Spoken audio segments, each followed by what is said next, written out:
Sains tingkatan 2, larutan dan kadar keterlarutan. Assalamualaikum warahmatullahi wabarakatuh dan selamat sejahtera. Apa khabar semua pelajar? Cikgu harap semuanya dalam keadaan sihat dan baik-baik sahaja. Hari ini kita akan teruskan PDP, tapi sebelum itu, cikgu tunjukkan dua bahan di atas meja cikgu ni. Yang pertama ialah air mineral dan yang kedua ialah gula perang. Bolehkah pelajar teka apa yang kita nak belajar pada hari ini? Okey, ada pelajar teka nak belajar bab 3 nutrisi.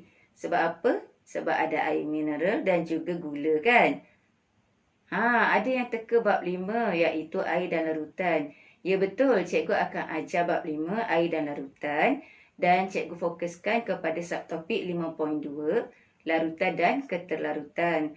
Tapi cikgu akan ajar untuk kali ini sehingga ke larutan cair, larutan pekat dan larutan tepu. Jom kita belajar.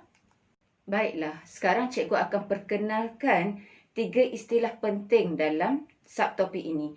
Yang pertama ialah zat terlarut, yang kedua ialah pelarut dan yang ketiga ialah larutan. Apakah maksud zat terlarut? Okey, apa kena-mengena dengan gula dan juga air di hadapan kamu? Alright, zat terlarut ialah bahan yang boleh melarut di dalam pelarut. Bahannya seperti gula ini. Sama ada gula putih, gula perang, garam dan lain-lain lagi. Alright. So, pelarut pula apa? Pelarut ialah cecair yang boleh melarutkan bahan. Keyword yang penting di sini ialah cecair. Cecair yang boleh melarutkan bahan. Keyword bagi zat terlarut ialah bahan. Apa dia? Bahan. Iaitu bahan yang boleh melarut di dalam cecair. Jadi, gula ini adalah zat terlarut, manakala air ini adalah pelarut. Apa yang terjadi jika cikgu masukkan zat terlarut iaitu gula perang ni ke dalam air dan cikgu kacau? Ya, larutan akan terhasil. Apakah maksud larutan? Larutan ialah hasil campuran di antara zat terlarut yang melarut di dalam pelarut. Jadi, air gula yang terhasil itu kita namakan larutan. Apakah keyword bagi larutan?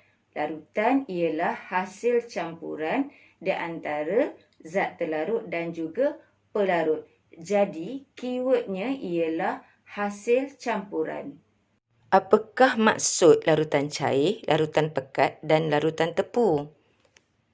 Larutan cair ialah kuantiti zat terlarut yang sedikit di dalam pelarut. Ianya boleh melarutkan banyak lagi zat terlarut. Larutan pekat ialah kuantiti zat terlarut yang banyak di dalam pelarut. Ianya boleh melarutkan sedikit sahaja lagi zat terlarut.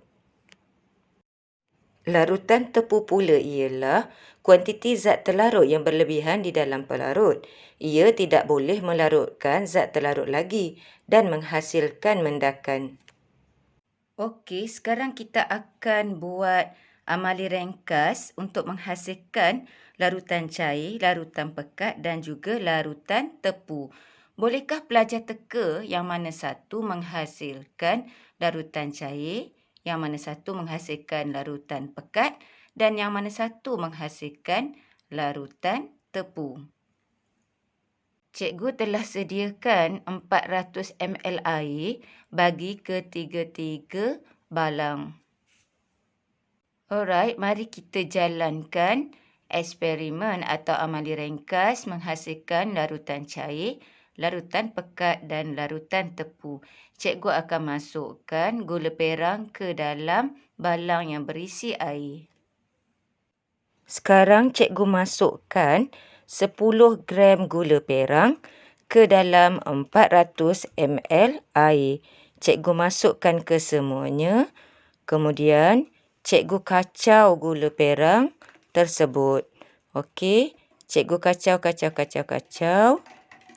Dan cikgu lihat hasilnya iaitu kesemua gula perang tersebut larut di dalam air. Sekarang cikgu masukkan 40 gram gula perang ke dalam 400 ml air. Masuk ke semuanya. Kemudian, cikgu akan kacau gula perang tersebut. Okey. So, selepas dikacau, kita akan tengok hasilnya sama ada semua gula perang itu larut ataupun tidak.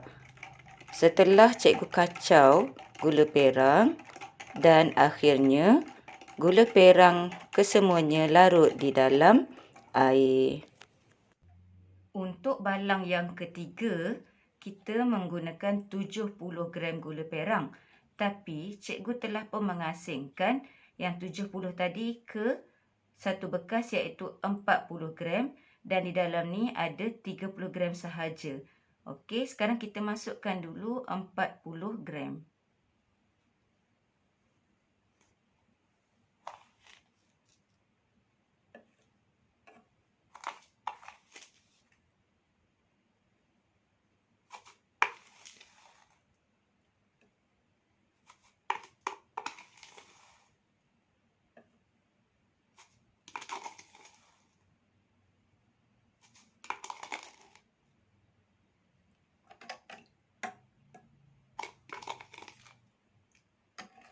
Dan kita kacau.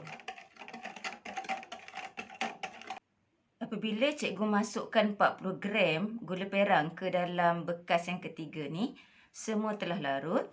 Baiklah, cikgu tambah lagi 30 gram yang cikgu asingkan tadi. Kita lihat sama ada gula perang ni boleh larut ataupun tidak.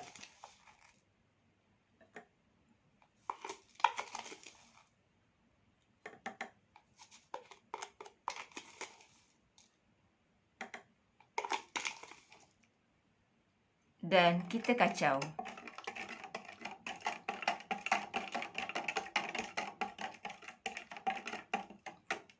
Cikgu dapati terdapat gula perang yang tidak larut di dalam air tersebut.